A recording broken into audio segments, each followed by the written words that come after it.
Hey guys, Buff from Game Bad today, bringing you a video, and today we're covering weapons from the new movie Warfare that just came out here the other day here in 2025. Warfare is a real-life reenactment of the Battle of Ramadi, covering, I believe, SEAL Platoon. I don't remember the name of the actual platoon themselves, but is written by Ray Mendoza, who was a Navy SEAL who was actually there, as well as Alex Garland. And produced by Studio A24. So this is actually a really big box office hit. It's in the 90 percentile for the Rotten Tomato score. And I saw it the other day, and I wanted to do some weapon videos for the main weapons that are in the movie itself. So we'll go into that, and then I'll give you my thoughts on the movie without giving any spoilers as we go along here. So again, Warfare in theaters now. One of the most accurate, if not the most accurate, depiction of warfare I think I've seen, and a lot of the veterans share that sentiment and are saying that too. So let's go ahead, get into here. First off, you can see my operator that I'm using is Ranger 1 from Modern Warfare 2. So we'll go over there. So here we are, Modern Warfare 2, using the Ranger 1 operator. There's not a strict Navy SEAL operator. There was one for Modern Warfare 3, but they didn't really make him with correct SEAL gear, in my opinion, especially for what we're doing here for this movie reenactment. So for Warfare, I'd say the SEALs are mostly dressed similar to what we see here with the Rangers. Obviously, there's some distinct differences, but I think this is probably as close as we can get. If you guys have better options, let me know what I'm missing. So we'll go ahead and run the Ranger 1 outfit to be more accurate. There's definitely some good options in there, but I do think that's probably the best one just outright here, looking at it today. So going to the weapons, we have, I believe, 3 main weapons here to cover. So first up, we're going to run, it's the Mark 18 Mod 0 CQBR. So for this one, we're going to use the Modern Warfare 2 M4A1. And this is pretty much the build that they're using in the movie. There's some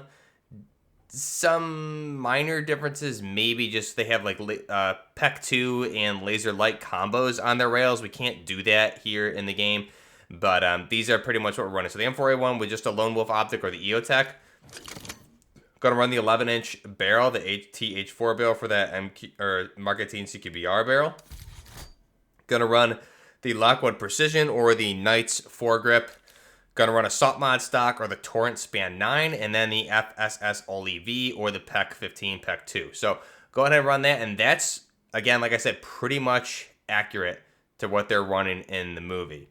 So we'll go ahead, let me just preview it here for you.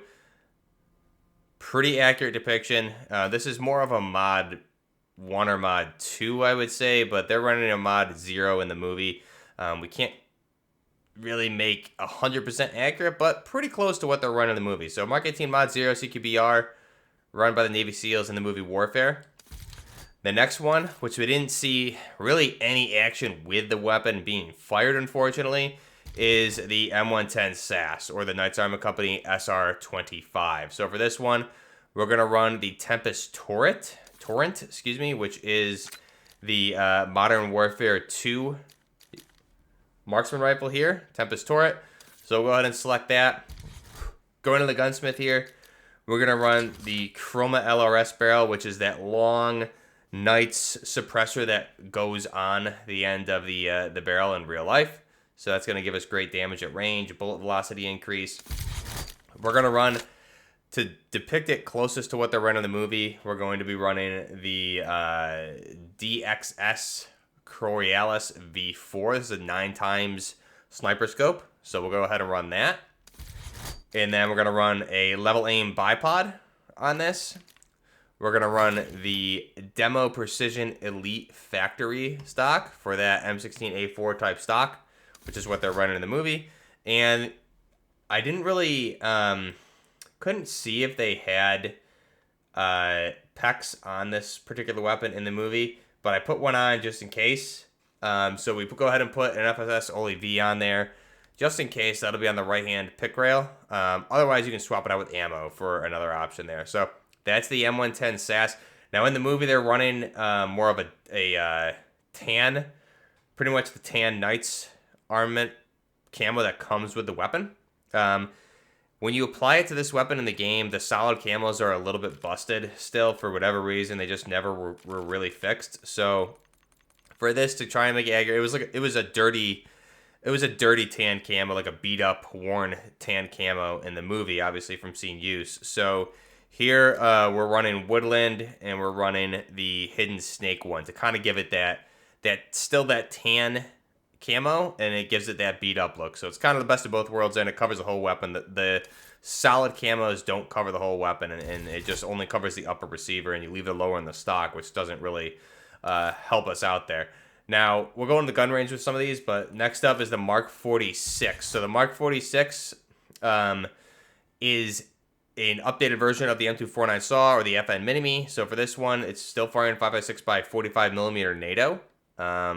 Now, there is Mark 48s in the movie.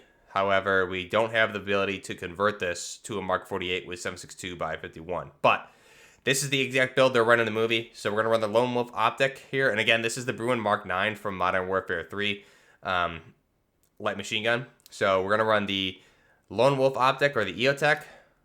Muzzle is empty. They're not running suppressors or any muzzle devices in the movie. We're going to run the 23-inch XRK Horizon. This gives us the Mark 46, Mark 48 barrel in the handguard on there. Going to run the Lockwood Precision of the Knight's Armament vertical foregrip. Going to run the Tor 56 stock for the paratrooper stock. And a VLK 7 milliwatt. Now, in the movie, they're running PEC 2 and light combos. So we can't put a PEC on this. So we only have this option, but still a good option, better than nothing. Throw that on there, and that's pretty much exactly what they're running in the movie. They even have the nutsack there for the belt box, which is great to see that they add that in Modern Warfare 3 here. And that's pretty much it. I'm going to show you guys one more, but let's go ahead quick and get into the firing range with these ones, and then I'll show you one last build here. So let's go ahead and we'll start with the Mark 18 CQBR Mod 0. Now, they're running regular Stenag mags. Here we have a P-Mag. We don't have a Stenag mag option for the Modern Warfare 2 M4, but that's okay. We have it only for a 50 and or a 45, 50, and 60, or whatever it comes with. So here's the Mark 18. Honestly, it's a very accurate weapon for these close engagements, which kind of makes me want to give it a try here in Warzone, especially with a larger magazine. These fast rate of fire and everything, I mean, up to 25, 30 meters, it's going to be pretty deadly. After that, still not terrible if you had a larger magazine, maybe even threw a muzzle device on there instead of a laser option. So pretty good, the Mark 18 Mod 0. Next up, the M110 SAS, the Knight's Armament Company SR-25. This is used by Elliot in the movie, which the movie was actually dedicated to. Without giving any spoilers, he survived, but had no memory of what happened. So that's why the movie was really made for him in the platoon, to remember what happened. So here it is. We have the fixed 9x optic. Now, obviously, you would want to use the bipod. Per in the movie, they're using the bipod.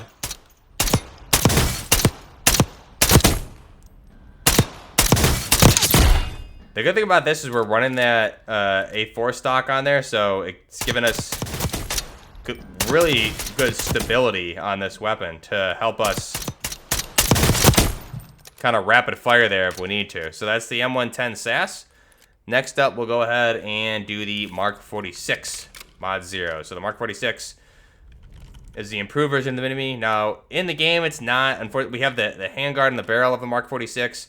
But they still have the mag wheel there for the Mini-Me and the original M249 SAW, which is what it is. That's how it is in all games. But regardless, still has the Mark 46 48 handguard. And again, this is a very, very good build, honestly. I would even potentially swap out for a bipod grip so you can mount easily, like and go prone, depending on your play style. But that would make some of these long-range engagements a little bit easier, potentially. Or throw a muzzle device or a suppressor on there just so you're not being detected. But mobility's not terrible on this, to be honest. Because we have the para stock on there, too. So that's the Mark 46. Mod 0, firing 5.6 by 45 millimeter. Let's go ahead and back out. I'll show you guys one more. Would be just the standard M4A1 carbine. So for that, all we would do is swap out the barrel here. Now, maybe the Black Ops M4 maybe have better options. I don't have it leveled up though. But for the standard M4A1 carbine, you would use this carbine shroud instead. Now, in the movie, here in the game, they swapped out the gas block, so you don't have the front sight post on there. In the movie and in real life, you would have the front sight post on there, unless the gas block is changed, which wouldn't really be a thing for this. So this would potentially be, then you swap out the stock for kind of the, let's see, the Ravage 8, I would say. That's going to give you closer to the M4A1 carbine that they're using in the movie. But again, I wouldn't really consider this a build for the movie just because you can't really make it how it looks in the movie here. This is a very bad depiction of what they're using in the movie, so this would kind of be an extra build there. But let me know your thoughts down below. Again, the movie takes place for the Battle of Ramadi in 2006. Covers a SEAL platoon, and I don't want to give any spoilers. Definitely see it in theaters if you can. Otherwise, wait for it to come out. Very, very good movie. I really enjoyed watching it, and it was one of those movies that you just kind of come out of and you're just a little bit speechless. So definitely a very eye-opening movie. Let me know your thoughts down below. Weapons from Warfare here in Call of Duty. Till next time, Buffer Gaming, out.